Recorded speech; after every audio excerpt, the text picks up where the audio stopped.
বাবেরা, নওজওয়ানেরা, তরুণেরা, আমার রাসূলুল্লাহ চাচা যান আবু তালেব বলতে লেগেছে, এ মুহাম্মদ সাল্লাল্লাহু আলাইহি ওয়াসাল্লাম, আমি আপনাকে খুব ভালোভাবে চিনি।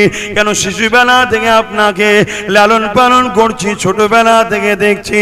এইভাবে আমার নবী পাকের শিশুবেলার কথা নবী পাকের চাচা যান আবু তালেব শোনাতে লেগেছে। এই শোনাতে শোনাতে বলতে লেগেছে, এ মুহাম্মদ সাল্লাল্লাহু আলাইহি ওয়াসাল্লাম, একদিন আপনি ছোটবেলায় পূর্ণিমা চাঁদ উঠেছে, খোলা আকাশের নিচে আপনাকে শুইয়ে রেখেছে। আমি আবু তালেব আপনাকে দেখতে এলাম। হঠাৎ করে আসমানের দিকে নজর পড়ে যায়। আমি অবাক হয়ে দেখতে লেগেছি, ওই চাঁদ জমিনের দিকে নেমে আসতে লেগেছে। এ যুবকেরা, তরুণেরা, যে আল্লাহ পাক চাঁদ বানিয়েছে, সেই আল্লাহ পাকই চাঁদকে সীমাটতে পারে, ছোট করতে পারে। সেই আল্লাহ পাকই চাঁদকে জমিনে নামাতে পারে। এ ক্ষমতা আমার আল্লাহ পাকের আছে না নাই? এ নওজওয়ানেরা, তরুণেরা, আবু তালেব বলতে লেগেছে, আমি দেখতে লাগলাম চাঁদ নেমে আসতে লেগেছে। আস্তে আস্তে আস্তে আস্তে আপনার এত কাছে চলে এসেছে। আপনি যে দুলনাতে দুলেছিলেন, আমার মনে হচ্ছিল চাঁদটা যেন আপনার উপরে পড়ে যাবে। আমি আবু তালেব চিৎকার দিয়ে উঠলাম, চিৎকার দিয়ে চোখ বন্ধ করে আওয়াজ দিয়ে উঠলাম। কিছুক্ষণ পরে চোখ খুলে আমি অবাক হয়ে গেলাম। আমার রাসূল বললেন, কি দেখতে লেগেছিলেন চাচা? ওই সময় বলতে লেগেছিলেন, হে মুহাম্মদ সাল্লাল্লাহু আলাইহি ওয়াসাল্লাম, আপনি শিশুবেলায় দুলনায় দুলে দুলে হাত পা লাড়ালাড়ি করতেছিলেন, আর আপনার হাত পা লাড়ালাড়ি ইশারাতে ওই চাঁদ সে যেন আপনাকে এমন করে লড়ে লড়ে যেদিকে ইশারা করেন সেদিকে যায়। চাঁদ যেন আপনাকে খেলা দেখাতে লেগেছে। আরো জোরে বলুন সুবহান। আমার নবী পাক সাল্লাল্লাহু আলাইহি ওয়াসাল্লামের আম্মা জান বলতে লেগেছে, আমার বাচ্চা যখন দুনিয়া জমিনে আগমন করে, এ দুনিয়ার মানুষেরা কারো ঘরে পুত্র সন্তান, কারো ঘরে কন্যা সন্তান হয়। আমি আমিনা অবাক হয়ে গেলাম। আল্লাহ পাক আমাকে একটা নূর সন্তান দিয়েছে, যার শরীর থেকে এত জ্যোতি, এত আলো বেরোতে লেগেছে। আমার ঘরটা আলোকিত হয়ে গেছে। আমি আমিনা শাম দেশের প্রাসাদ পর্যন্ত দেখতে পেয়েছি। আম্মা জান আমিনারও বলতে লেগেছে, আমার বাচ্চা যখন আমার মুবারক থেকে দুনিয়ায় এসেছে, অন্য অন্য বাচ্চারা আসলে তারা নাপাক হয়ে থাকে, শরীরে নোংরা লেগে থাকে, কিন্তু আমার বাচ্চা শরীরে কোনো নাপাকি নোংরা ছিল না। আমার বাচ্চা শরীরে নূর চমকাতে লেগেছে। আমার বাচ্চাকে একটা পাক কাপড়ের উপরে রাখা হলো। রাখতে দেরি আমার বাচ্চা কাত হয়ে সিজদা দিতে দেরি করলো না। আমার বাচ্চা সিজদায় পড়ে গিয়ে আল্লাহর প্রশংসা করতে লাগলো। দীর্ঘক্ষণ সিজদা করার পরে মাথাটাকে তুলে নিয়ে শাহাদাত আগুলটা আসমানের দিকে ঘোরাতে লেগেছে। এই আগুল থেকে এত নূর বেরোচ্ছে, তামাম পৃথিবী আলোয় আলোকিত হয়ে গেল। এমন সময় আমি আমিনা আমার বাচ্চাকে কোলে তুলে নিলাম। গায়েবী একটা আওয়াজ এসে গেল, এই বাচ্চাকে জলদি করে গায়েব করো। আমি দেখতে লাগলাম কুয়াশা ঢুকতে লেগেছে, আমার ছাদ ফেটে গেল, কুয়াশা ঢুকতে লেগেছে, আমার ঘরটা অন্ধকার হয়ে গেল, আমার বাচ্চা গায়েব হয়ে গেল। আমি আমিনা বড় চিন্তিত হয়ে গেলাম। গায়েবী আওয়াজ এসে গেল, এ আমিনা চিন্তা করো না, এই বাচ্চাকে তামাম মখলুকাতকে ঘুরিয়ে ঘুরিয়ে দেখানো হচ্ছে। আল্লাহ পাক আমার নবী পাককে খুশবু বানিয়েছে। ইকরাম আমার রাসূলুল্লাহকে জড়িয়ে ধরার জন্য জঙ্গলের বাঘ হলো আমার রাসূলুল্লাহর খুশবুতা শরীরে বেরোনোর জন্য জঙ্গলে পশু হলো। ইকরামাকে খেলো না।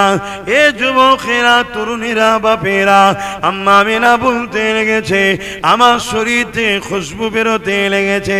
এই খুশবু এত বেরোতে লেগেছে, পুরো মক্কা চারিদিকে আলোচনা শুরু হয়ে গেছে।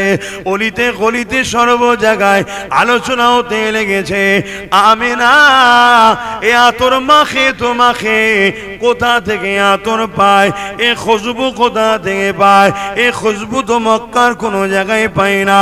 এই আলোচনার গুঞ্জন রাসূলুল্লাহ দাদা যান হযরত আব্দুল মুত্তালিব হুজুরের কানে চলে গেছে। হযরত আব্দুল মুত্তালিব তিনার পরিবারকে জিজ্ঞাসা করছে, অর্থাৎ রাসূলুল্লাহ দাদিজানকে জিজ্ঞাসা করছে যে আমাদের পুত্রবধূ আমিনা আতর কোথা থেকে পায়, যার খুশবুর চর্চা পুরো মক্কার জমিনে হতে লেগেছে, কি ব্যাপার কোথা থেকে পায়? রাসূলুল্লাহ দাদিজান বলতে লেগেছে, হ্যাঁ আমিও আপনাকে বলবো মনে করে, আমি যখন কোন সময়ে আমিনা গোসলখানা থেকে বাহির হয় আর আমি যখন তারপরে ঢুকি, আমি অবাক হয়ে যাই, যেন মনে হয় কোন আতরের গোডাউনে ঢুকে গেছি। এত খুশবু।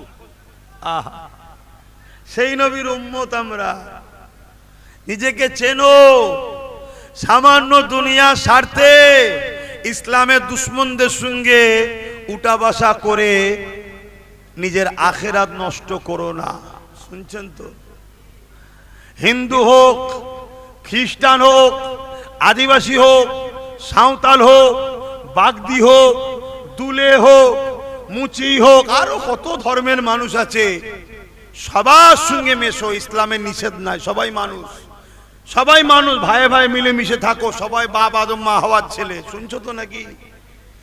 কিন্তু ততক্ষণ পর্যন্ত মিশতে পারবে, ততক্ষণ পর্যন্ত কারবার করতে পারবে, ততক্ষণ পর্যন্ত লেনদেন করতে পারবে, ততক্ষণ পর্যন্ত বন্ধুত্ব সহযোগিতা একে অপরকে করতে পারবে, যতক্ষণ পর্যন্ত না সে তোমার দ্বীনের বিরোধী কিছু কথা বলবে, দ্বীনের বিরোধী কোনো ষড়যন্ত্র করবে।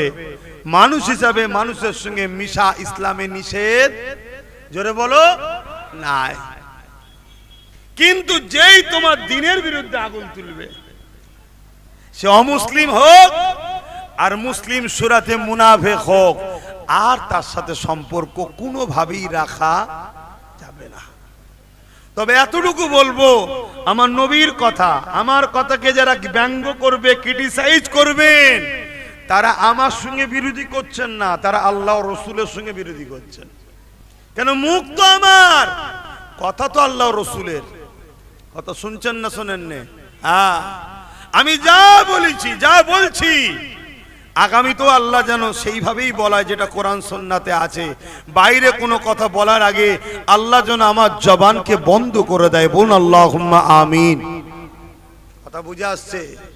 অনেকে বোঝে না, সমালোচনা করে। আমি সতর্ক করছি, তুমি বেঈমান হয়ে যাবে। কেন? মুখ আমার, কথা আমার নয়। কথা কার? আমার রাসূলের। যদি কোনো মুসলিম লেবাসে, মুসলিম সুরাতে আমার নবীর দ্বীনের বিরোধী করে, আর কেউ অমুসলিম যদি আমার নবীর দ্বীনের বিরোধী করে, এই দুজনের মধ্যে আবার বেশি ভয়ানক হলো মুসলিম সুরাতে যে নবীর দ্বীনের বিরোধী করছে, ইসলাম বলছে আরো বেশি ভয়ানক। কেন? ওকে তো লোক চেনে, ওকে তো লোক চেনে, আর এ কিন্তু ধর্মের সেন্টিমেন্ট নেবে। আরে আমি মুসলমান তো। অনেকে বলছে না যে মুসলমানকে কাফের বলছে কেন?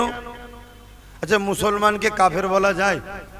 এক কথা বলবে না, মুসলমানকে কাফের বলা যায়? নাউজুবিল্লাহ, যে বলবে সে কাফের হয়ে যাবে। কিন্তু মুসলমান যখন কুফরি করে, তখন সে কি আর মুসলমান থাকে? তাকে তো বলতেই হবে, শরিয়াতের হুকুম এটা। শুনছেন? মশলাটাই বুঝতে পারছেন, শুধু গোল পাকিয়ে দিচ্ছে।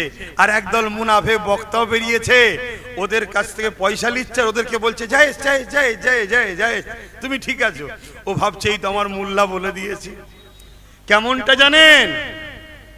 একজন স্বামী স্ত্রী একে অপরের মধ্যে ঝগড়া হয়ে এখন 3টে দিয়ে দিয়েছে। বুঝতে পারছেন তো নাকি? 3টে দিয়ে দিয়েছে। দিবার পরে এক মুফতির কাছে গেছে, মুফতি ফতোয়া দিয়েছে, বেটা তুই যা করেছিস ব্যাস একেবারেই শেষ, তাহলিল ছাড়ার উপায় নেই। শুনছেন তো নাকি? ওর তো মাথায় হাত, ওর মাথায় হাত। আর সমাজে কিছু ভাড়াটিয়া লোক ছাড়া থাকে, সমাজে কিছু ভাড়াটিয়া লোক ছাড়া থাকে ধরে ধারে নিয়ে যাবার জন্য, যা পয়সা হবে কিছু কনসেশন তোকে দেবো খনি, শুনছেন? এইরকম কিছু একটা লোকের পাল্লায় ও গিয়ে পড়েছে। এত টেনশন কিসের রা? না সব রাগের মাথায় সর্বনাশ করে ফেলেছি। কি করেছিস? না আমি 3 বার দিয়ে দিয়েছি। অমুক এলাকার মুফতির কাছে গিয়েছিলাম, মুফতি বলছে শেষ, আর কিছু করার নেই। বুঝতে পারছেন তো নাকি? এ বলছে ধর অত চিন্তা করছিস কেন, আমাদেরও একটা মুফতি আছে, আমাদেরও একটা মুফতি আছে, 20,000 টাকা খরচ করতে পারবি তো? শুনছেন? ও মশলা ঘুরিয়ে দেবে। বলছে তাই নাকি? এ বাচ্চাটি তো সাধারণ মুসলমান, এ তো মুসলমান সাধারণ, এ যে হাজির কি হয়েছে? অসুবিধা নেই, একবার হয়েছে। বলুন বলুন।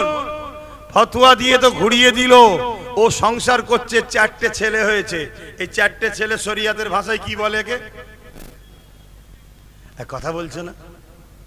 এই 4টে সন্তান শরিয়াতের ভাষায় কি বলে?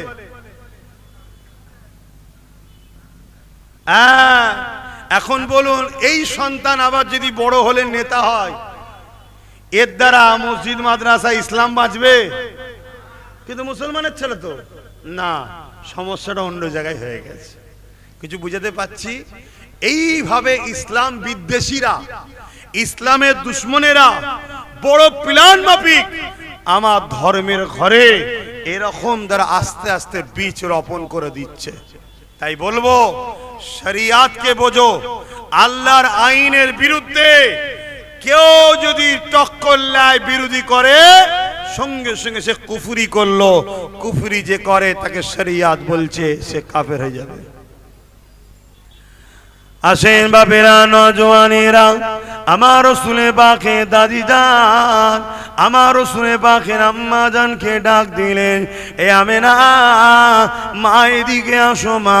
রাসূলুল্লাহ দাদু জানও রয়েছে, নবী পাকের দাদি জানও রয়েছে। আম্মা আমেনাকে জিজ্ঞাসা করতে লেগেছে, ও আমেনা, সব জায়গায় একটাই চর্চা চলছে, তুমি আতর কোথা থেকে পাও মাকো? আম্মা আমেনা মুখে থুতু জমিনে ফেললে, সঙ্গে সঙ্গে থুতু থেকে আতরের শিশি ডিব্বা খুললে যেভাবে খুশবু বাইর হয়, ওর মধ্যে থেকে খুশবু বাইর হতে লেগেছে থুতু মুবারক থেকে। ওই সময় আম্মা আমেনা বলতে লেগেছে, আমার আব্বা আম্মা, এ আতর আমেনার নয়। কেন? আমেনা কোনো আতর মাখে না। এ আতর হলো যিনি আমার পবিত্র রেহেম মুবারকে রয়েছে, এটা হলো তিনার খুশবু। আরো জোরে বলুন সুবহান।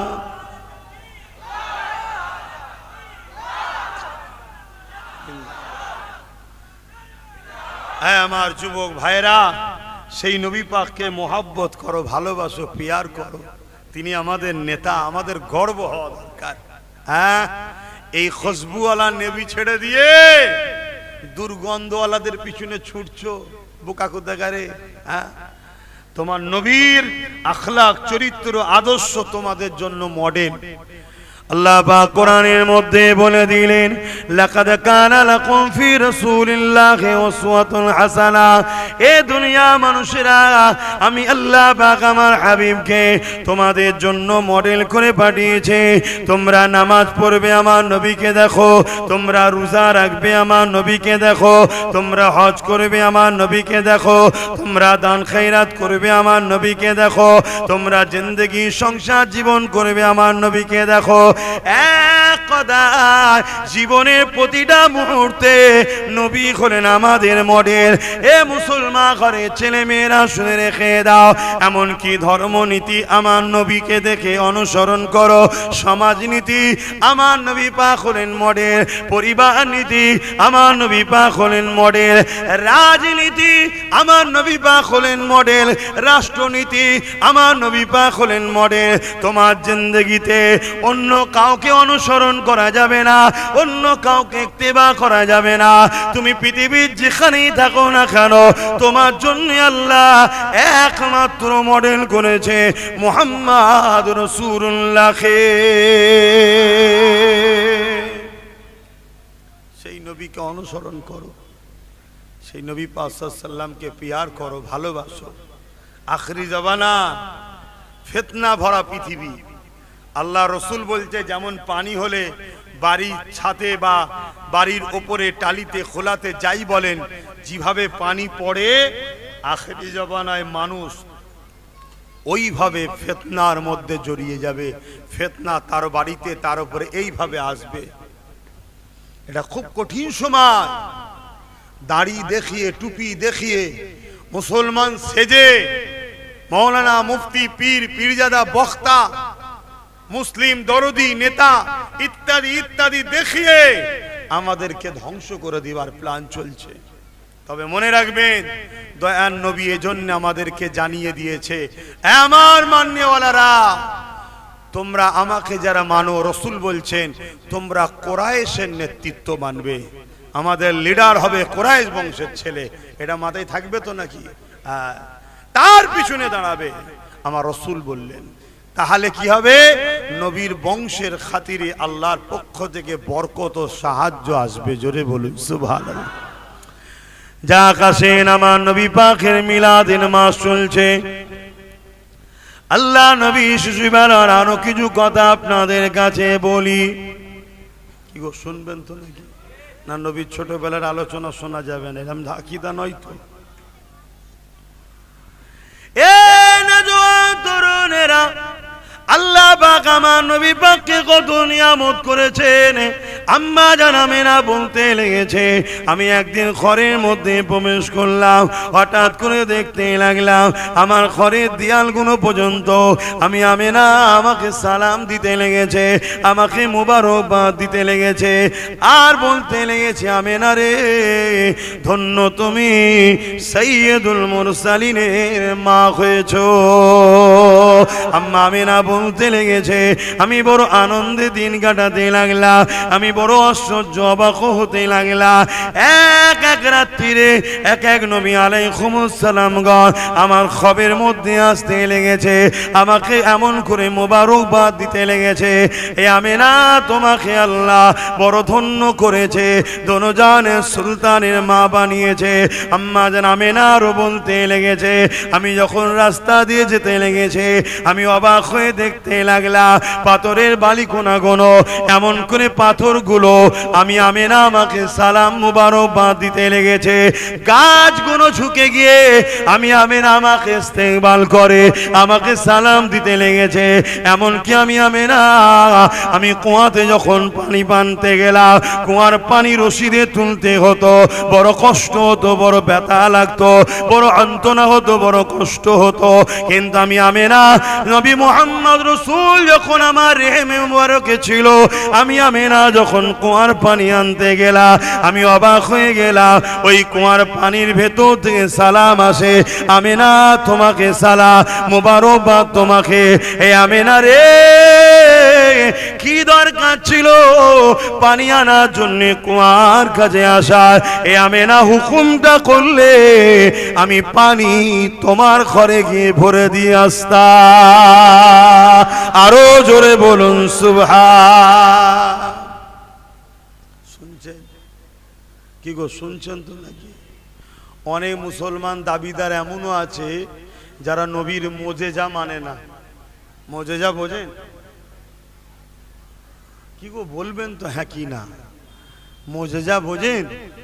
মোজেজা হলো এমন কিছু অলৌকিক ঘটনা যেটা নবীদের দ্বারা আল্লাহ ঘটায়। নবীদের দ্বারা আল্লাহ ঘটায় সামনের ব্যক্তিকে আজিজ করার জন্য, একে বলা হয় মুজেজা। আর ওলিদের দ্বারা এমন কিছু অলৌকিক ঘটনা ঘটায় আল্লাহ, যেটাকে বলা হয় কারামত।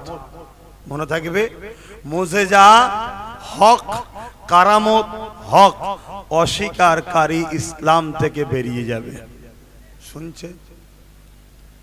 তাহলে আম্মা আমেনা হুজুরকে পানির থেকে আওয়াজ আসছে, আমেনা হুকুম করলে ঘরে গিয়ে ভরে দিয়ে আসতাম পাত্র। জোরে বলুন সুবহানাল্লাহ। এটাই কি আশ্চর্য হচ্ছে? একটু হ্যাঁ কি না বলেন, আশ্চর্য হচ্ছে? তাহলে এর বিষয়ে আর একটা দলিল আপনাদের দিয়ে যায়। আমার নবী পাক সাল্লাল্লাহু আলাইহি সাল্লাম 40 বছর বয়সে নবুয়াতের এলান করলেন। নবী 40 বছর বয়সে নবী হয়েছে এমনটা নয়, নবী তো তখন নবী ছিল যখন কোনো কিছুই আল্লাহ বানায়নি। জোরে বলুন সুবহানাল্লাহ। কেউ যদি বলেন 40 বছর বয়সে নবুয়াত পেয়েছে, নবী হয়েছে, অবশ্যই সে গোস্তাকে রসুল ইসলাম থেকে বেরিয়ে যাবে। শুনছেন? এগুলোই তো আকীদা, এগুলোই জানতে হবে। কেন আল্লাহ নবী বলেছে 72 দল জাহান্নামে যাবে, তাদের মসজিদও থাকবে, নামাজও থাকবে, তাদের মাদ্রাসাও থাকবে, শিক্ষাও থাকবে, তাদের রোজাও থাকবে, হজও থাকবে, দান খায়রা সবই থাকবে। রসুল বলছে তারপরও তারা জাহান্নামে যাবে। শুনছেন? অনেকে তো এমনও বলে ফেলছে, আমার বিরোধী করতে গিয়ে অনেকে এমনও বলে ফেলছে কে জান্নাতে কে জাহান্নামে যাবে আল্লাহ ছাড়া কেউ জানে না, বলছে নবীও নাকি জানে না। মানে আমার বিরোধী করতে গিয়ে ও নিজে বেঈমান, জাহান্নামের টিকিট কাটছে, হুঁশই নাই। তোর আমাকে পছন্দ হয় না, আমার উপরে রাগ হচ্ছে, আমার বিরোধী করছিস, আলাদা বিষয়, তুই একটু ভাষাটা বুঝে বল। কথা বুঝে আসছে না? না, খুব সাবধান। আর মনে রাখবেন, আব্বাস সিদ্দিকী নিজের জন্য প্রতিবাদ করে না, আমার বাপকে, মাকে, পরিবারকে, দাদুকে, ভাইদেরকে কত গালিগালাজ সমাজের একদল মুসলিম সুরাতে মুনাফিক নেতারা করছে না, করেনি, তাদের পক্ষ দিয়ে কোনোদিন প্রতিবাদ আমি করিনি।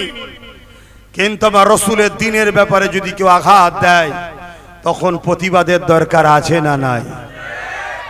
তখন প্রতিবাদ করাটা হলো ফরজ, করতেই হবে। কথা মাথায় ঢুকছে? এই জায়গাটা মনে রাখবেন। তো ভাইরা আমার, আমার রাসূল পাক সাল্লাল্লাহু আলাইহি সাল্লাম বলেন আমার উম্মত দাবিদারদের মধ্যে 73টা দল হবে, 72 দল জাহান্নামে যাবে, একটা দল জান্নাতে যাবে। আল্লাহ নবী সাহাবা হুজুরদের বললেন 72 দলে নামাজ, রোজা, দাড়ি, টুপি, হজ, যাকাত, দান, খায়রাত সব থাকবে, এরপরও তারা জাহান্নামে যাবে। কেন? তাদের অন্তরে আল্লাহ নবীর হাইয়া, আদব, প্রেম, সম্মান থাকবে না। শুনছেন তো? এজন্য বলে যায় আমার নবী পাককে মহব্বত করেন। আল্লাহ নবী নবুয়াতের ঘোষণা করে দিলেন, দুনিয়ার মানুষকে এলান করে দিলেন আমি মুহাম্মদ আল্লাহর প্রিয় রাসূল। এই ঘোষণার পরেতে চারিদিকে আওয়াজটা পৌঁছে গেল, দলে দলে মানুষ আমার নবী পাকের হাতে হাত ধরলে, ইমানের কালেমা পড়তে লাগলে, আবার বিশ্ব জুড়ে আমার নবী পাকের বিরোধী হতে লাগলো। এ যুবকেরা, তরুণেরা, এ নবী পাকের গোলামেরা, এমন সময় একটা ব্যক্তি এসে মুসলিম আমার নবীকে বলতে লাগলো, আপনি যে নবী বলছেন আমাকে কিছু মুজিজা করে দেখান, কিছু দেখান। আল্লাহ নবী এমনি করে তাকালেন, তাকিয়ে দেখতে লাগলেন দূরে একটা বড় গাছ রয়েছে। এমনি পাহাড়ি এলাকা, মরুভূমি এলাকা, জঙ্গল, গাছপালা খুবই কম, দূরে দূরে দূরে দূরে থাকে। দূরে একটা বড় গাছ দাঁড়িয়ে আছে। আল্লাহ নবী বললেন, যাও ওই গাছকে গিয়ে বলো মুহাম্মদ রাসূলুল্লাহ আল্লাহ নবী তোমাকে ডেকেছে। এ যুবকেরা, তরুণেরা, ওই মানুষটা চলে গেল, ওই অমুসলিমটা চলে গেল, ওই গাছের কাছে গিয়ে বলতে লাগলো, এ গাছ তোমাকে মুহাম্মদ রাসূলুল্লাহ আল্লাহ নবী ডেকেছে। খুব ঠান্ডা মাথায় শুনবে, অমুসলিম হলো সে জানে নবী যদি হয় গাছ তার কথাই আসবে। আজকে মুসলমান দাবি করে নবীকে মানতে চায় না, অমুসলিম জানে নবী যদি হয় আমার কথাটা গাছ শুনবে। আমি অমুসলিম হতে পারলো, পাঠিয়েছে যখন নবী, গাছ অবশ্যই তাহলে শুনতে পারবে। এই জন্য সে আগিয়ে গেল, আগিয়ে গিয়ে বলতে লাগলো, মুহাম্মদ রাসূলুল্লাহ, আল্লাহ নবী তোমাকে ডেকেছে। ওই অমুসলিম বলতে লাগলে, আমি অবাক হয়ে দেখতে লাগলাম, গাছের মধ্যে কম্পন শুরু হলো, কাঁপা শুরু হলো। সে নিজেকে জমিন থেকে শেকড় টেকড় নিয়ে উঠে বলল, মানুষ যেভাবে হেঁটে হেঁটে যায় জমিনের ওপরে খিসড়ে খিসড়ে খিসড়ে খিসড়ে, ওই গাছটা এসে আল্লাহ নবীর কদমে পড়ে সিজদা করে। এ যুবকেরা, তরুণেরা, এই অবস্থাটা দেখে ওই অমুসলিমটা ইমানের নূরে কলেমা পড়ে আর সে অমুসলিম নাই, নবী পাকের সাহাবী হয়ে যায়।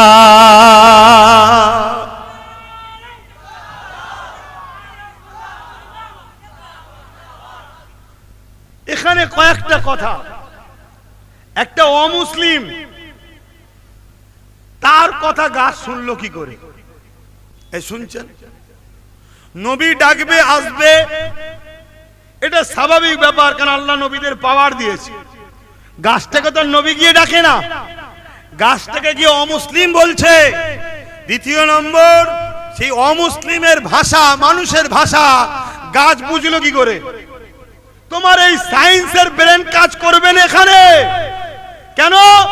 সায়েন্স তো 150 বছরের, এটা আল্লাহর কুদরত এখানে কাজ করছে। জোরে বলুন সুবহানাল্লাহ, আরো জোরে বলুন সুবহানাল্লাহ। কথা মাথায় শুনছেন? আমার নবী পাক সাল্লাল্লাহু আলাইহি সাল্লামের মুজিজা একে বলা হয়। একে কি বলা হয়? মুজিজা। আল্লাহ নবীর দ্বারা ঘটাচ্ছে। তাহলে বলুন, একটা অমুসলিম গাছকে ডাকছে, মুহাম্মদ রাসূলের দোহাই নবী ডেকেছে, তার কথা শুনে গাছ চলে আসছে। মুহাম্মদ রাসূলের আম্মা জান যদি বলে, এ পানি আসো, মুহাম্মদ রাসূলের মা বলছি, সাইয়্যিদুল মুরসালিনের আমার রেহেম মুবারকে আছে, পানি উঠাতে কষ্ট হবে, আনতে কষ্ট হবে, পানি আসবে না? এটাই তো আমাদের আদব, এটাই তো আমাদের প্রেম, এটাই তো আল্লাহর কুদরতের উপরে ভরসা আমাদের। কেন সবকিছু কার ক্ষমতায় হয়? আল্লাহর ক্ষমতায়।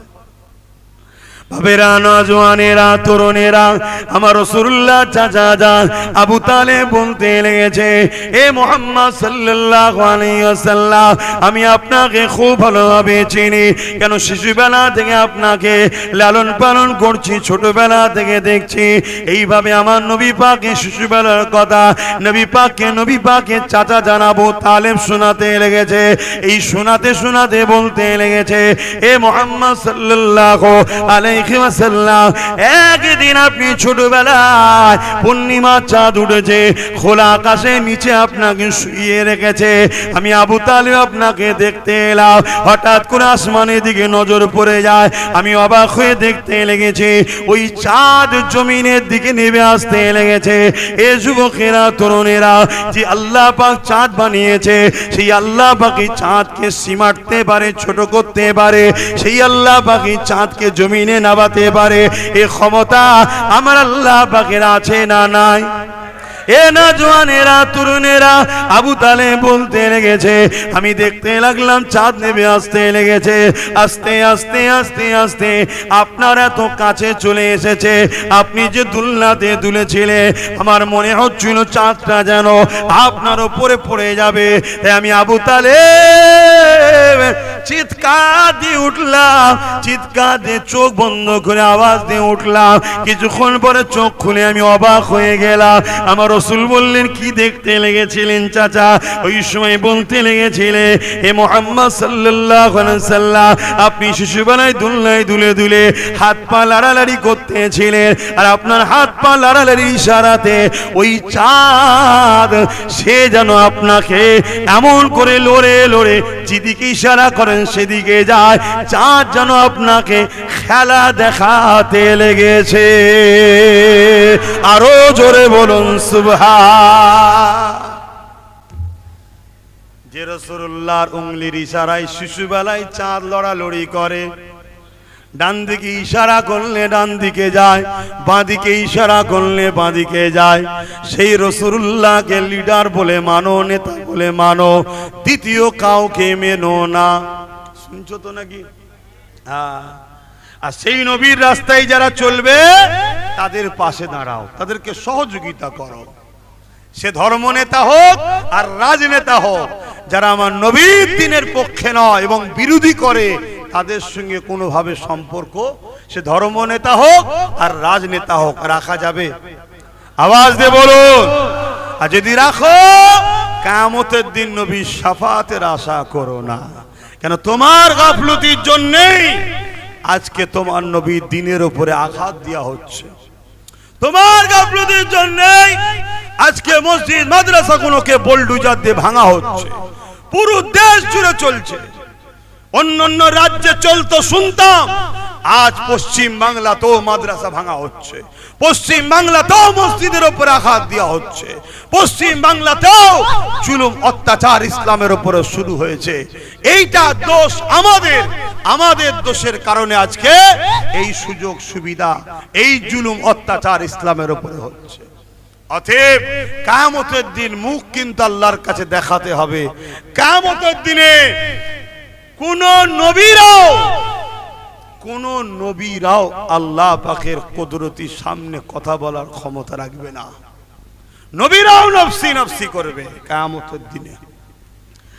কানা মিকদারু 50,000 সানাতিন, 50,000 বছর। আদম নবী থেকে ঈসা নবী পর্যন্ত সমস্ত নবীরাও নফসি নফসি নফসি নফসি নফসি, আমার কি হবে, আমার কি হবে, আমার কি হবে। শুনছো যুবক? দুনিয়াদারি করতে হবে, সংসার করতে হবে, কারবার করতে হবে, ব্যবসা করতে হবে, রাজনীতি করতে হবে, রাষ্ট্রনীতি করতে হবে, নিষেধ ইসলামে নয়। কিন্তু তোমার ব্যবসায় 2 নম্বরই যেন না হয়, তোমার কারবারে সুদ ঘুষ হারাম যেন না ঢুকে যায়, তোমার সংসার নীতিতে বেজাতি কালচার যেন না ঢুকে যায়, তোমার রাজনীতিতে ইসলামের দুশ্মন যেন শক্তিশালী না হয়ে যায়। এটা তোমাকে মাথায় রাখা দরকার আছে না নাই? এখন হুঁশ করে চলো। আমার ডিউটি আমার ভালোবাসার মানুষকে আমি বুঝাচ্ছি, শুনছেন তো নাকি? যে আমার ভালোবাসার মানুষ নয়, সে আমার কথা নেবে কি না নেবে তার ব্যাপার, কিন্তু আমার ভালোবাসার মানুষের উদ্দেশ্য করে আমি বলবো না যে ভাইরা আমার এদিকে যেও না জাহান্নাম, আব্বারা এদিকে যেও না জাহান্নাম, মায়েরা বোনেরা এজিদের দিকে যেও না জাহান্নাম, হোসাইনের দিকে থাকো, বলবো না? এজিদকে এজিদ একটা অত্যাচারী, স্বৈরাচারী, জালিম শাসকের নাম। আজকেও যদি কেউ এজিদ হয়, আমার মা, আমার বাপ, আমার বোনকে বলবো না যে জাননে ওদিকে জাহান্নাম আছে, ওদিকে জাননে, বলবো না? কিন্তু এই বলাতে আমার মা, আমার বাপ, আমার বোন, আমার ভাই যদি আমার কথা শুনে, আলহামদুলিল্লাহ, পরকালে একসাথে আল্লাহর দয়াতে, নবীর শাফাআতে আমরা জান্নাতি হব ইনশাআল্লাহ। আর যদি কেউ না শোনে, সে জবাব দেবে। কিন্তু আমার বাপকে, আমার মাকে, আমার বোনকে, আমার ভাইকে আমার বলার অধিকার আছে না? না। বাড়তি বাইরের লোকের তো নাক গলাবার প্রয়োজন নেই। এই প্রয়োজন আছে? হ্যাঁ, প্রয়োজন নেই। আর নাক যদি গলাও, তাহলে এমন মেডিসিন দেবো, একবার দেবো, পুরো সব জায়গায় হই হই হই হই হই হই হই হই হবে। শুনছেন তো নাকি? হ্যাঁ, আসেন, ফিরে আসেন আমার নবী পাকের শিশুবেলার খেয়ার কথা বলছিলাম। আমার নবী পাক সাল্লাল্লাহু আলাইহি ওয়াসাল্লামের আম্মা জান বলতে লেগেছে, আমার বাচ্চা যখন দুনিয়া জমিনে আগমন করে, এ দুনিয়ার মানুষেরা কারো ঘরে পুত্র সন্তান, কারো ঘরে কন্যা সন্তান হয়, আমি আমিনা অবাক হয়ে গেলাম। আল্লাহ পাক আমাকে একটা নূর সন্তান দিয়েছে, যার শরীর থেকে এত জ্যোতি এত আলো বেরোতে লেগেছে, আমার ঘরটা আলোয় আলোকিত হয়ে গেছে। আমি আমিনা শাম দেশের প্রাসাদ পর্যন্ত দেখতে পেয়েছি। আম্মা জান আমিনারও বলতে লেগেছে, আমার বাচ্চা যখন আমার মুবারক থেকে দুনিয়ায় এসেছে, অন্য অন্য বাচ্চারা আসলে তারা নাপাক হয়ে থাকে, শরীরে নোংরা লেগে থাকে, কিন্তু আমার বাচ্চার শরীরে কোনো নাপাকি নোংরা ছিল না। আমার বাচ্চা শরীরে নূর চমকাতে লেগেছে। আমার বাচ্চাকে একটা পাক কাপড়ের উপরে রাখা হলো, রাখতে দেরি আমার বাচ্চা কাত হয়ে সিজদা দিতে দেরি করলো না। আমার বাচ্চা সিজদায় পড়ে গিয়ে আল্লাহর প্রশংসা করতে লাগলো। দীর্ঘক্ষণ সিজদা করার পরে মাথাটাকে তুলে নিয়ে শাহাদত আগুলটা আসমানের দিকে ঘোরাতে লেগেছে। এই আগুল থেকে এত নূর বেরোচ্ছে, তামাম পৃথিবী আলোয় আলোকিত হয়ে গেল। এমন সময় আমি আমিনা আমার বাচ্চাকে কোলে তুলে নিলাম। গায়েবী একটা আওয়াজ এসে গেল, এই বাচ্চাকে জলদি করে গায়েব করো। আমি দেখতে লাগলাম কুয়াশা ঢুকতে লেগেছে, আমার ছাদ ফেটে গেল, কুয়াশা ঢুকতে লেগেছে, আমার ঘরটা অন্ধকার হয়ে গেল, আমার বাচ্চা গায়েব হয়ে গেল। আমি আমিনা বড় চিন্তিত হয়ে গেলাম। গায়েবী আওয়াজ এসে গেল, এ আমিনা চিন্তা করো না, এই বাচ্চাকে তামাম মখলুকাতকে ঘুরিয়ে ঘুরিয়ে দেখানো হচ্ছে। কারণ আমার নবীর অপেক্ষায় পুরো কায়নাত ছিল, জানেন তো নাকি? আদম নবী থেকে গেলে ঈসা নবী, সব নবীরাই বলেছে মোহাম্মদ রসুল আসবে, মোহাম্মদ রসুল আসবে, মোহাম্মদ রসুল আসবে। তাই পুরো কায়নাত অপেক্ষায় আছে আমার হুজুরকে দেখবে বলে। শুনছেন, আল্লাহ পুরো কায়নাতকে ঘুরিয়ে দেখিয়ে দিল, আর এমন ভাবে চিনিয়েছে, আল্লাহ বলছে পরে যেন তারা না বলে যে বাচ্চাকে চিনি না। শুনছেন তো? সেই নবীকে পিয়ার করো। বারবার বলে যাচ্ছে আখরি জামানা, দুদিনের দুনিয়া, দুনিয়ার পেট চালাতে গিয়ে জাহান্নামে আগুন না ঢুকাতে হয়, এটা মাথায় রেখো। দুনিয়ায় একটু আরাম আয়েশ করতে গিয়ে তুমি রসুলের দিনের দুশ্মন হয়ে জাহান্নামের খোরাক যেন না হয়ে যাও, এটা মাথায় রেখো। এ শিক্ষা, এ ঘোষণা আমি আমার জাতিকে বারবার দিচ্ছি, বোঝো বোঝো বোঝো। আর মনে রেখে দিও, পৃথিবীর জালিম যত বড়ই শক্তিশালী হোক না কেন, তুমি আল্লাহ রসুলের যদি হও, আমার আল্লাহ তোমার জন্য যথেষ্ট। জোরে বলুন সুবহানাল্লাহ। আর তুমি আল্লাহর উপরে ভরসা ছেড়ে দিয়ে দুনিয়ার বুকে কোন জালিমের উপরে যদি ভরসা করো, মনে রেখে দিও, আমার আল্লাহ সূরা বাকারার মধ্যে জানাচ্ছে, তোমরা আমাকেও আমার হাবিবকে ছেড়ে দিয়ে যাদের অনুসারী করবে, তাদের হাতে আমি আল্লাহ তোমাদেরকে জিল্লাত দেবো, মিটিয়ে দেবো। মনে থাকবে তো? সেই নবী পাক সাল্লাল্লাহু আলাইহি ওয়াসাল্লাম এই মাসে সোমবার শবে সাদেকের সময় দুনিয়ার বুকে এসে পুরো পৃথিবীকে ধন্য করেছে। আল্লাহ কাছে কোটি কোটি শুকরিয়া আদায় করি। আল্লাহ আমাকে সেই নবীর বংশে জন্ম দিয়েছে, সেই নবীর উম্মত করেছে, আমাদেরকেও সেই নবীর উম্মত করেছে। তাই সকলে বলি আলহামদুলিল্লাহ, সকলে দরুদ আল্লাহুম্মা সাল্লি আলা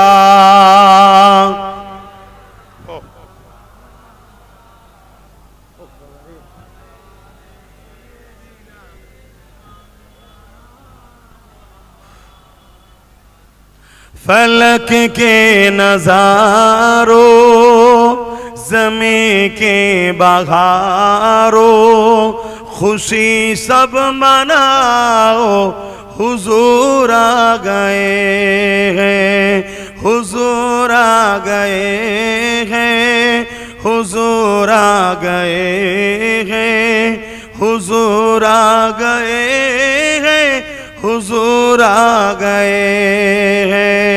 उठो गम के मारो, चलो वे सहारो, खबर ए सुनाओ, हुजूर आ गए हैं, हुजूर आ गए हैं, हुजूर आ गए हैं, हुजूर आ गए हैं, हुजूर आ गए हैं।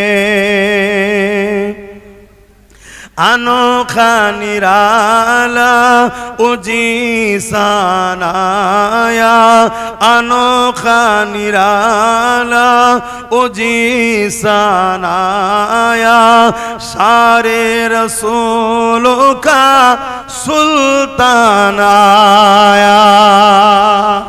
आरो जोरे बोलुन ना सुभान अल्लाह।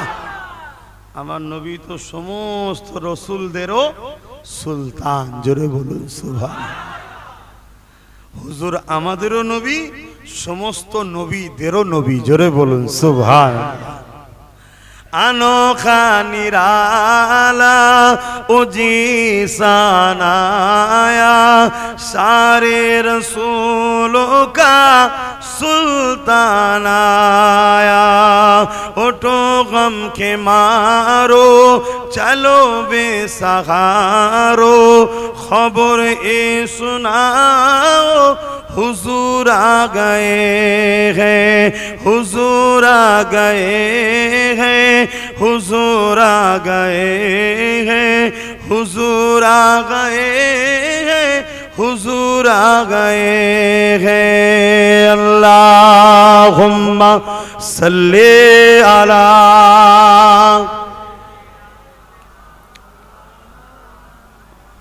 जुरे जुरे वाला आले सैयदना।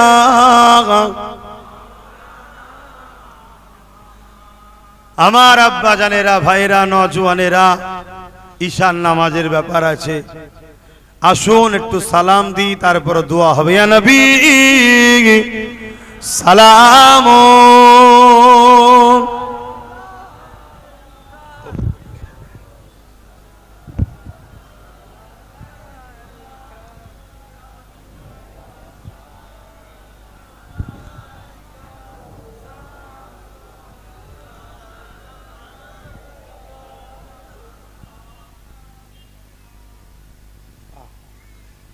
এই গরমে জান হাইফাই করছে, কথা বলতেও কষ্ট হচ্ছে।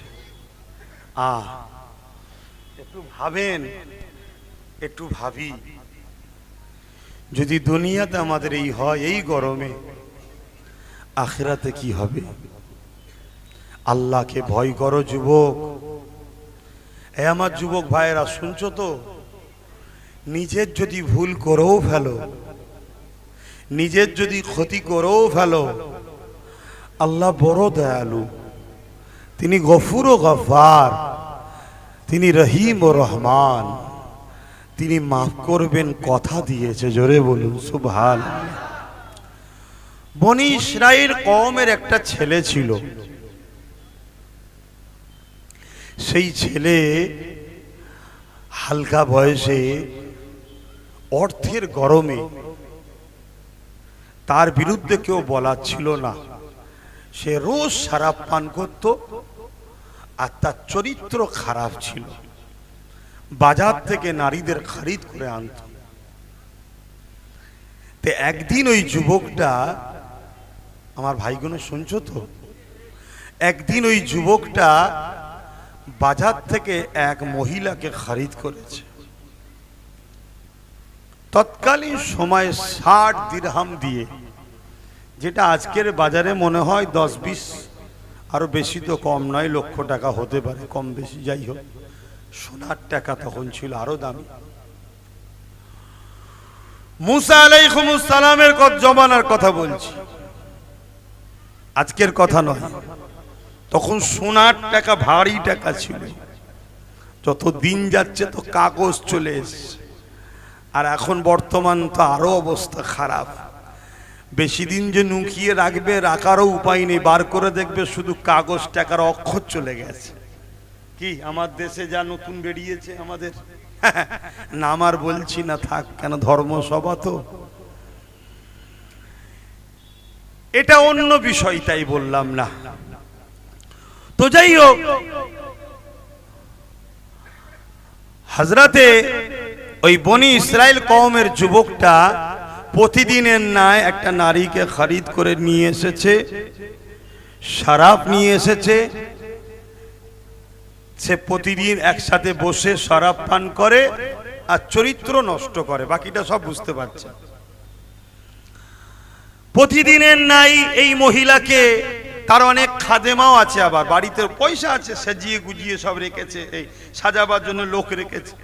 সেই সব মহিলারা এই মহিলাকে সাজিয়ে গুজিয়ে ওই যুবকের খাস কামরায় দিয়েছে। তো যুবক শরাব কিনে নিয়েছে, ঢুকেছে, ঢুকে দেখছে ওই মহিলাটা শুধু কাঁদছে তা নয়, তার শরীরটা কোনো জিনিস যেমন ভাইব্রেট হয় কাঁপে, ওইভাবে কাঁপছে। যুবকটা বলছে তুমি কাঁদছো কেন আর এত কাঁপছো কেন? মহিলাটা বলছে আল্লাহর ভয়ে। জোরে বলুন সুবহানাল্লাহ। হায় হায়, আল্লাহর ভয় কাকে বলে? আল্লাহর ভয় কাকে বলে? হ্যাঁ দেখুন, আর আল্লাহ বলছে যারা আমাকে ভয় করে, ওয়ালিমান খাফা মাকাম রাব্বিহি জান্নাতান, আমি আল্লাহ তাদেরকে দুটো দুটো জান্নাত দেব। জোরে বলুন সুবহানাল্লাহ। সূরা রহমানে আল্লাহ বলছে। আর আজকে আমাদের তো সব ভয় উঠে গেছে, এতিমের মাল, বিধবার মাল, গরিবের মাল দেখা দেখি না। সবচেয়ে বড় কথা, যারা রসুলের পক্ষে, দ্বীনের পক্ষে লড়াই করছে, ওই উলামাদের ঘরে পর্যন্ত গালিগালাজ করতে, সমালোচনা করতে আজকাল আমাদের ভয় লাগে না। কথা শুনছেন তো ভাইয়েরা আমার? ওই যুবক বলল তুমি তো খুশি মনে টাকা নিলে, তাহলে এসেছো যখন এখন এই কথা বলছো কেন? তখন ওই মহিলাটা বলছে আমি বড় মজবুরিতে, কয়েক মাস ধরে বিপদের মধ্যে আছি, ইদিক উদিক করে কোনো রকম ভাবে সুরাহা পাইনি, আমার অর্থের প্রয়োজন ছিল চিকিৎসার জন্য, তাই আজকে নাচারে বাধ্য হয়ে আমি বাজারে এসেছিলাম, কিন্তু আপনি আমায় খরিদ করেছেন। কিন্তু আল্লাহর ভয় আমাকে কাঁদাচ্ছে, কাঁপাচ্ছে। জীবনে কখনো কখনো বেগানা পুরুষের সঙ্গে আমি কথা বলিনি, নিরিবিলি নির্ঝুমে, আর আজকে কত বড় একটা পাপ কাজের দিকে আমি এগিয়ে যাচ্ছি, তাই পুরো শরীর আমার কাঁপছে, আল্লাহর ভয়ে কাঁদছি। এই যুবকটাই কথা শুনে তার মধ্যে একটা হিদায়েতের বাতি আল্লাহ জ্বালিয়ে দিল। জোরে বলুন সুবহানাল্লাহ। সে বলতে লেগেছে আপনি এত গরিব হওয়ার পরও আপনি আল্লাহকে এত মানেন, এত ভয় করেন, আর আল্লাহ আমাকে এত ধন দৌলত দিয়েছে, এত ক্ষমতা তাকত দিয়েছে, আমার তো উচিত বেশি করে আল্লাহকে মানা। কি কেন? আল্লাহ আমায় দিয়েছে, তোমাকে তো দেয়নি, তুমি না পেয়ে আল্লাহকে এত মানো, আর আমাকে আল্লাহ এত দিয়েছে আমি আল্লাহ মানি না। যুবকটা চোখ দিয়ে পানি এসে গেল, মহিলাকে বলছে তোমাকে যে অর্থ দিচ্ছি অর্থ ফিরিয়ে লব না, তোমাকে আমার সাথে একটা সম্পর্ক তৈরি করতে হবে। কি সম্পর্ক? তুমি আমার বোন, আমি তোমার ভাই, আমাকে ভাই বলে মেনে নিয়ে সাক্ষী থাকো এবং আমাকে তওবা পড়াও। আমি তওবা তোমাকে সাক্ষী রেখে পড়ছি, আমি আজ থেকে কোনোদিন আর শরাবে হাত দেব না, আর কোনোদিন চরিত্র হরণও করব না, নোংরা কাজে যাব না। তুমি আমার বোন হয়ে সাক্ষী থেকো। কিয়ামতের দিন আল্লাহর কাছে বলো যে কেফায়েল তওবা করেছিল, আল্লাহ তার সাক্ষী আমি রয়েছি। জোরে বলুন সুবহানাল্লাহ। বোনটা, মেয়েটা চলে গেল। এই যুবক সেজদায় পড়ে কেঁদে যাচ্ছে, আল্লাহ আমি তাহলে কি ভুল করলাম, তুমি আমায় কি ক্ষমা করবে আল্লাহ? এ যুবক শোনো, কেঁদেই যাচ্ছে, কেঁদেই যাচ্ছে, কেঁদেই যাচ্ছে। সকাল হয়ে গেছে।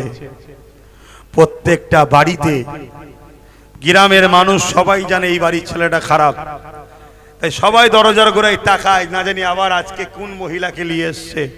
কিন্তু আজকে যারাই তাকাচ্ছে দরজা ছেড়ে আর যাচ্ছে না, দরজার কাছে সবাই ভিড় করে আছে। কেন? গায়েবী ভাবে তার দরজায় ফারিস্তা দ্বারা আল্লাহ লিখিয়ে দিয়েছে এই যুবক কেফায়েল তওবা করেছে গত রাত্রিরে। তওবাকারীকে আল্লাহ বড় পছন্দ করে। অতএব আল্লাহ এই কেফায়েল যুবকের উপরে খুশি হয়ে গেছে, এ তওবা করেছে। যারা যারা এর জানাজায় শরীক হবে আল্লাহ তাদেরও গুনাহ মাফ করে দেবে। জোরে বলুন সুবহানাল্লাহ, আরো জোরে বলো সুবহানাল্লাহ।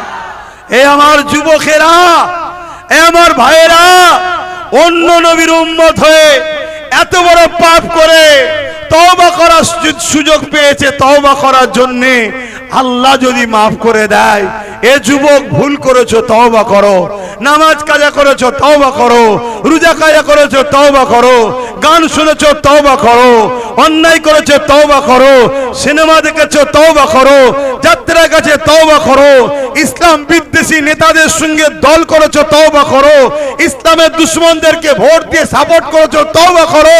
মনে রাখবে আল্লাহ তওবাকারীকে মাফ করে দেয়, আল্লাহ তওবাকারীকে কবুল করে মাফ করে তার গুনাহকে নেকিতে পাল্টে দিয়ে তাকে জান্নাতের উঁচু মাকাম দান করে, এভাবে দেয় যেন মনে হয় কোনোদিন গুনাহই করেনি। জোরে বলুন সুবহানাল্লাহ। কিন্তু যুবক, কেউ যদি ইসলামের ক্ষতি করে, নবীর দ্বীনের ক্ষতি করে, নবীর বিরোধী করে, আল্লাহর সঙ্গে শিরক করে, আল্লাহ তাকে মাফ, জোরে বলো, অতএব মনে রেখে দিও যুবক, আজ আমাদেরকে মুশরিক বানাবার চক্রান্ত হচ্ছে। আমার কথা খারাপ নেবেন না তো, মুশরিক বানাবার চক্রান্ত চলছে। আপনি রাজনীতি করছেন, করগে যান, যার ভালো লাগবে আপনার সাথ দেবে, ভালো লাগবে না সাথ দেবে না, সব নিজের নিজের ব্যাপার। কত শুনছেন? কিন্তু আপনি রাজনীতির নামে কি স্লোগান শিখাচ্ছেন আমার কওমকে? আপনি বলছেন ধর্ম যার যার, উৎসব সবার। বলেন এই কথাটাই ঈমান থাকবে? এক কথা বলছেন না কেন? অনেক উৎসব আছে যে উৎসবে শিরক হয়। তাহলে উৎসব আমার, শিরক উৎসবকে আমার বলা, আপনি শিরককে সাপোর্ট করলেন, মুশরিক হলেন। তাহলে কি চলছে? এই জায়গায় দাঁড়িয়ে থেকে আমি কি আমার কওমের যুবককে, আমার বাপকে, আমার ভাইকে কি বুঝাবো না যে খবরদার এসব দলের সঙ্গে তোমরা সাথ দিও না, এদের লক্ষ্য ইসলামকে মিটিয়ে দাও, এদের লক্ষ্য মুসলমানদের মুশরিক বানিয়ে দাও, এদের সাথ দিও না। এ কথা বলাটা কি আমার অপরাধ হবে? কারণ আমি তো ধর্ম নেতা, আমি তো ধর্ম প্রচারের মজলিসে এসেছি। তাহলে আমি আমার কওমকে বুঝাবো না যে কথাটা মানলে শিরক হবে? কথা মাথায় ঢুকছে না? ঢোকে নে। এজন্য আপনাদেরকে বলি আমি বিভিন্ন জায়গায়, এতে আবার একদল মুনাফিক আছে, তারা কি বলে, হুজুরের ছেলে ধর্মের নামে রাজনীতি করছে। কি বলে না? বলে না? এ কথা যারা বলে তারা হলো আমার কওমের মধ্যে মুনাফিক, গাদ্দার। তারা আমার কওমের মধ্যে কি? মুনাফিক, গাদ্দার। কেন? ওই গাদ্দার গুলো কখনো গিয়ে বলেনি যে আপনি রাজনীতির নামে ধর্মকে মিটাচ্ছেন কেন। বলে যখন ইফতার পার্টির ব্যানার দিয়ে রোজা না রেখে বসে মাথায় নকল টুপি দিয়ে এসে ঘুমটা দিয়ে মিথ্যা যখন ইফতার করে, ওটা কি ধর্মের দোহাই দিয়ে রাজনীতি হয় না? কই তখন এই গাদ্দার গুলো বলে? এক কথা বলছে না তো? যখন কলিকাতা রেড রোডে গিয়ে ঘুমটা দিয়ে হাজির হয়ে যায় ঈদের নামাজে, ঈদের নামাজে যাওয়া যায়? হ্যাঁ, আপনাদের মা বোনরা যায়। তখন এই মুনাফিক মুসলমানগুলো তো বলে না যে এটা ধর্মের নামে রাজনীতি হচ্ছে, এটা করা উচিত নয়, আমার ধর্মকে ক্ষতি করা হচ্ছে, বলে? ও, আর আমার নবীর মেম্বারে দাঁড়িয়ে আমার নবীর উম্মতকে নবীর দ্বীনের দুশমন চিনাবো, আমি রাজনীতি করছি? হ্যাঁ, কথা মাথায় ঢুকছে না? ঢোকে নে। অতএব খুব সাবধান, খুব সাবধান। আখরি জামানা, এরা যখন কোনো দিকে পারবে না তখন মিথ্যা ভাবে আঘাত দেবে, গালিগালাজ করবে, বাপ তুলে মা তুলে গাল দেবে, যাতে করে আমরা ভয়ে লজ্জার খাতিরে চুপ হয়ে যাই। শুনছেন তো নাকি? তুই 100 বার আমার বাপকে গাল দে, 1 কোটি বার আমার মাকে গাল দে, আমি আল্লাহর কাছে বিচার দেব। কিন্তু মনে রাখবি, আমার নবীর বিরুদ্ধে বললে ছাড় হবে না, প্রতিবাদ হবে। কি বলছেন? প্রতিবাদ? হাত তুলে বলেন প্রতিবাদ, প্রতিবাদ। লড়াই হবে, গুস্তাখে রাসূলের বিরুদ্ধে সংগ্রাম হবে। তাতে যদি জীবন লাগে জীবন দিতে রাজি, মাল লাগলে মাল দিতে রাজি। আজকে আমার মসজিদকে টার্গেট করেছে, আমার মাদ্রাসাকে টার্গেট করেছে, আমার কবরস্থানকে টার্গেট করেছে। কি শুনছেন তো নাকি? অসুবিধা হচ্ছে? একটুখানি অকাবলিয়ে বলবো, ওয়াকফটা কি ইসলাম ধর্মের সম্পদ নয়? আর এটা কি ইসলাম ধর্মের মেম্বার নয়? তা ইসলামের মেম্বারে ইসলাম লিয়ে বলবো না তো কি লিয়ে বলবো? বলবো তো নাকি? কারা কারা শুনতে চান হাত তুলে দেখান। তাহলে একটু সালামটা দিয়ে নি, তারপরে ওয়াকফ বলছি। ইয়া নবী সালাম, ইয়া রাসূল, ইয়া হাবিব,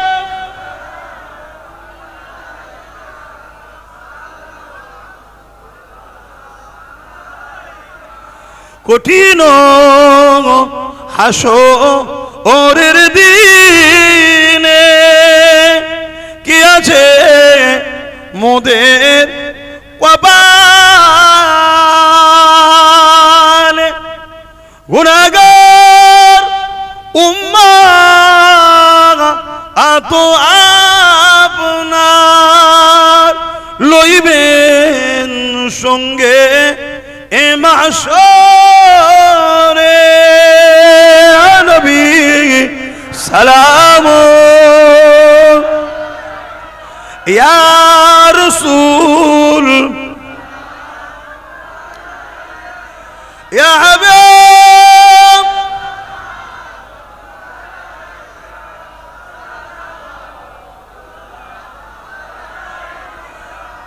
ইয়া নবী মদিনা হতে সব কিছুই পারেন দেখিতে,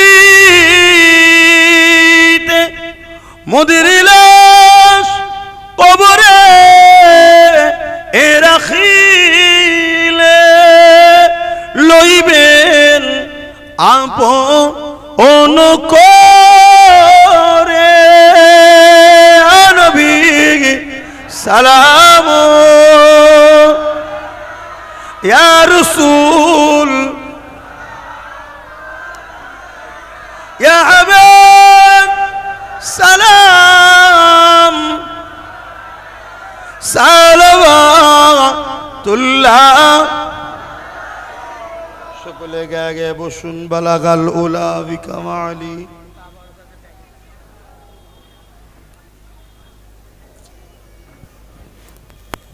দরুদ শরীফ। আল্লাহুম্মা সাল্লি আলা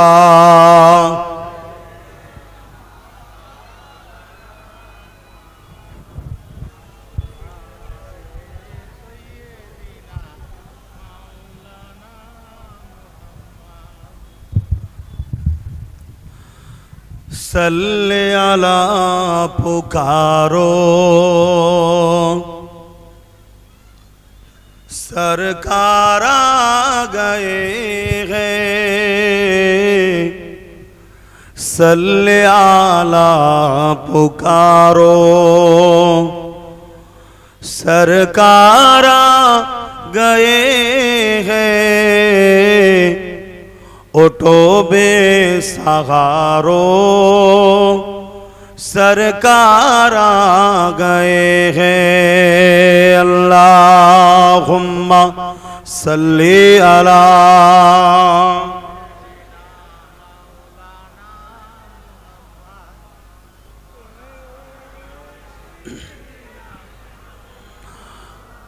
जो मांगना है मांग लो,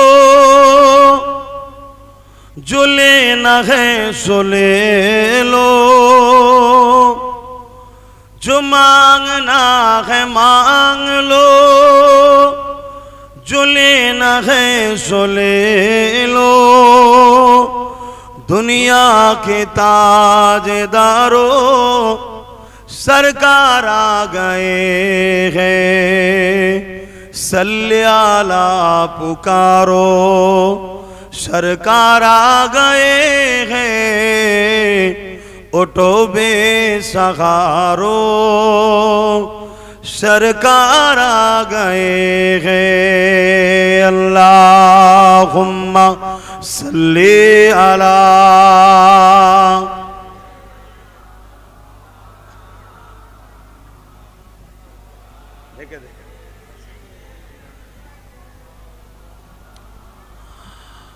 मौलूद की खरी है, चलो आमिना के घर पर। मौलूद की खरी है, चलो आमिना के घर पर। पर्दा किसका उठा है, सुबह सबे मिलादा। सल्ले अला पुकारो, सरकार आ गए हैं। उठो बेसहारो, सरकार आ गए हैं। अल्लाहुम्मा सल्ली अला।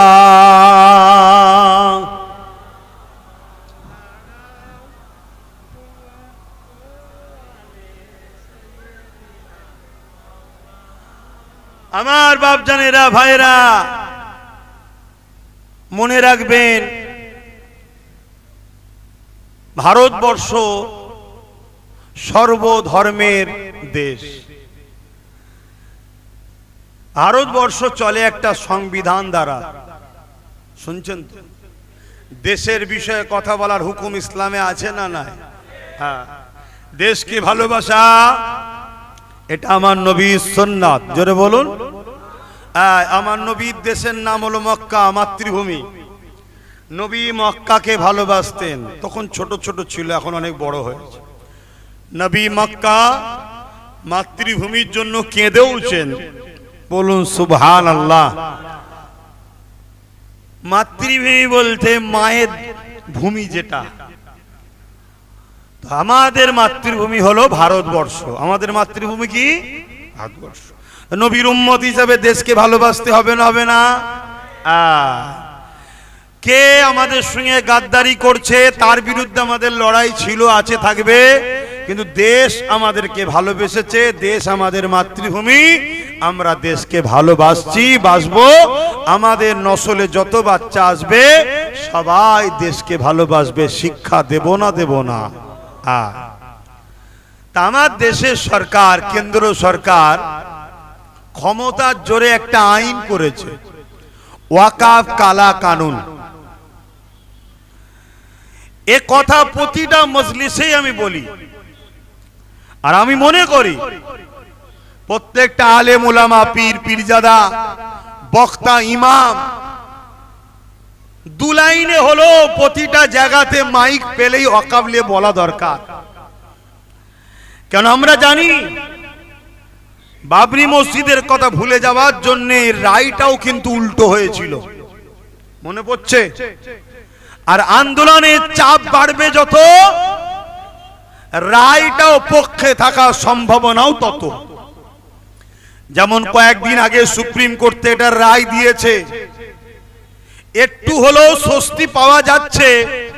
কিন্তু যতক্ষণ না পুরো কমপ্লিট হচ্ছে, আমরা পুরো স্বস্তির হাসি হাসছি না, নিশ্চিন্তা হচ্ছি না। আইনি লড়াই আমাদের চালানো দরকার, ঠিক না বে ঠিক গো? এই আইনটা কেন্দ্র সরকার করেছে কি, পুরো ওয়াকাফকে, মসজিদ, মাদ্রাসা, কবরস্থান, ঈদগাহ, খানকাকে তারা তাদের কন্ট্রোলে দখল করে সেগুলোকে মিটিয়ে দিয়ে বড় বড় কর্পোরেট পুঁজিপতিদের হাতে তুলে দিয়ে সেগুলোকে বড় বড় বিজনেস, কারখানা, শপিং মল করার একটা পরিকল্পনা তারা তৈরি করেছে। বলুন, আমার মসজিদ চলে যাবে, আমার মাদ্রাসা চলে যাবে, আমার কবরস্থান চলে যাবে, এ বিষয়ে কি চুপ থাকা যায়? চুপ থাকলে কি ঈমান থাকে? একটু আওয়াজ দেবেন। আল্লাহ নবী বললেন, অন্যায় দেখলে হাত দিয়ে রোখো।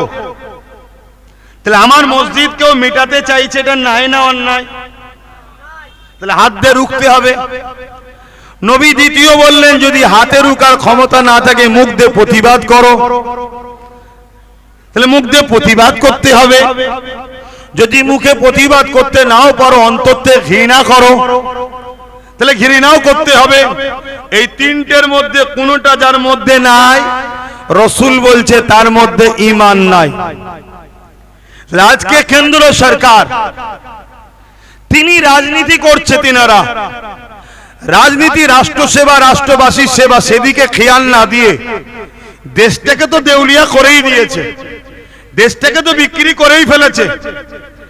আজকে তিনি কি করছে, তারা আমার দেশের মুসলমানদের মসজিদ, মাদ্রাসা, কবরস্থান, ওয়াকাফের জায়গাকে দখল করে এবার পুঁজিপতিদের হাতে তুলে দিবার প্ল্যান করছে।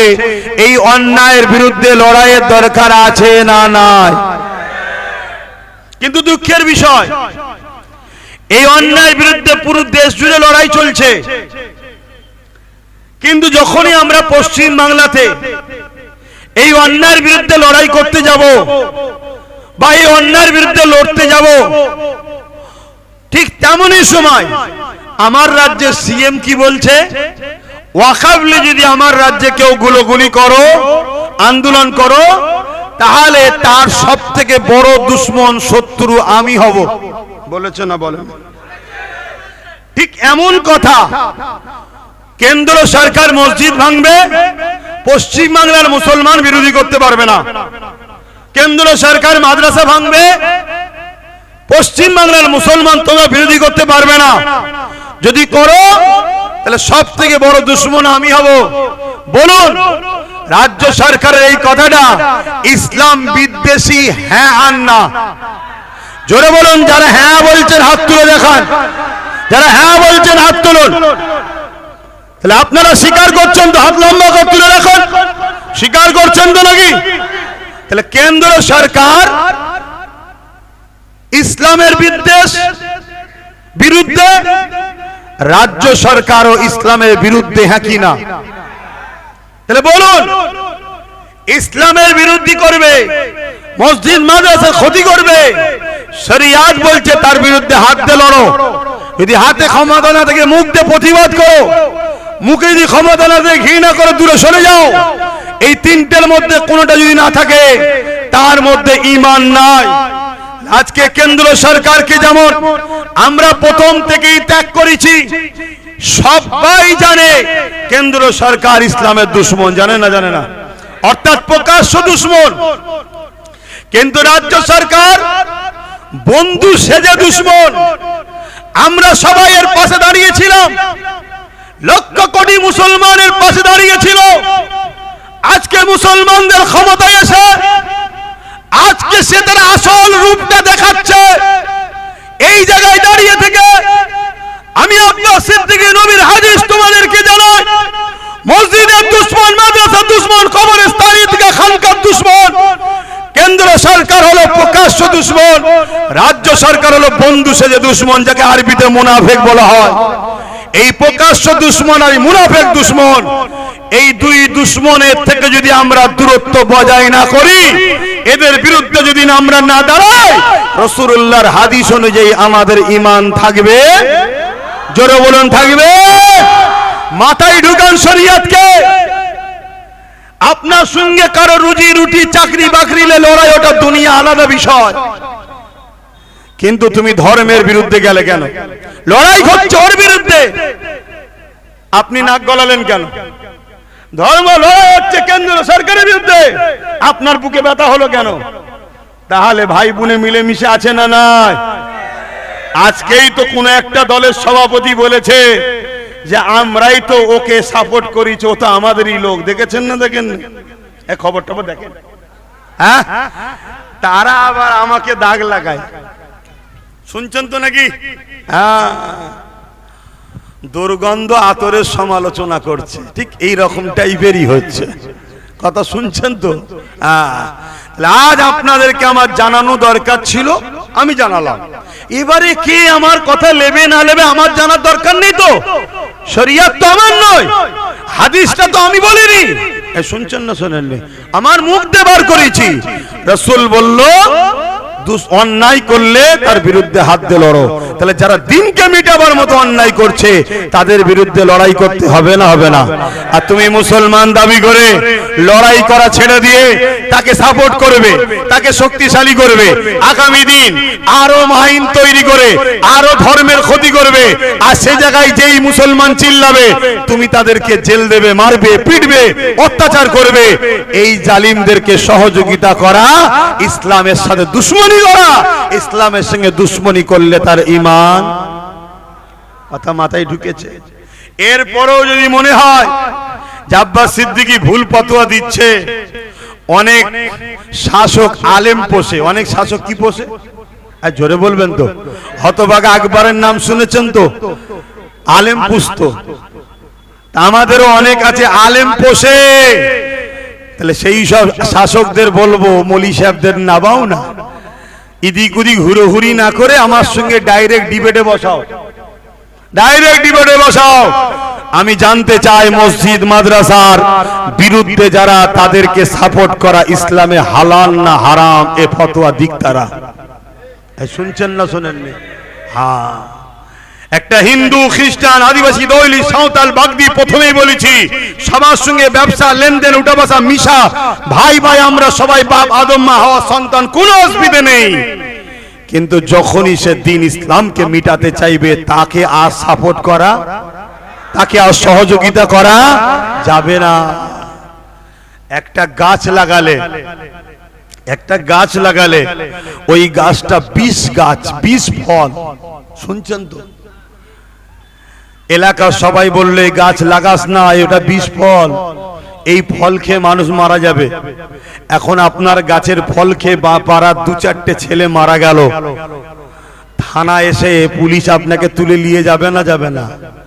অ্যাটেম্প টু মার্ডারের কেস হয়ে যাবে। কেন? আপনি 20 ফল লাগালেন কেন? শুনছেন তো নাকি? তাহলে আজ আমরা ক্ষমতায় আনছি একটা কাউকে, আর সে ক্ষমতায় এসে আমার মসজিদ মাদ্রাসাকে ভাঙতে চাইছে। এই তো দুর্গাপুরে আমার বাংলায় বোলডুজার দিয়ে মাদ্রাসা ভেঙে দিল। এই তো শাসকই বলেছে কি মাদ্রাসা, রাস্তার কুকুরের বাচ্চাকে মিড ডে মিল দেওয়া হবে, মাদ্রাসার ছেলেকে মিড ডে মিল দেওয়া হবে না। এই যে শাসকের মাদ্রাসার ছেলেদের উপরে ঘৃণা, মাদ্রাসার ছেলেদের জঙ্গি ভাবা, মাদ্রাসার ছেলেকে উপরে ঘৃণা করা, এটা তো ইসলাম বিদ্বেষীদের কাজ। কথা শুনছেন না শোনেননি?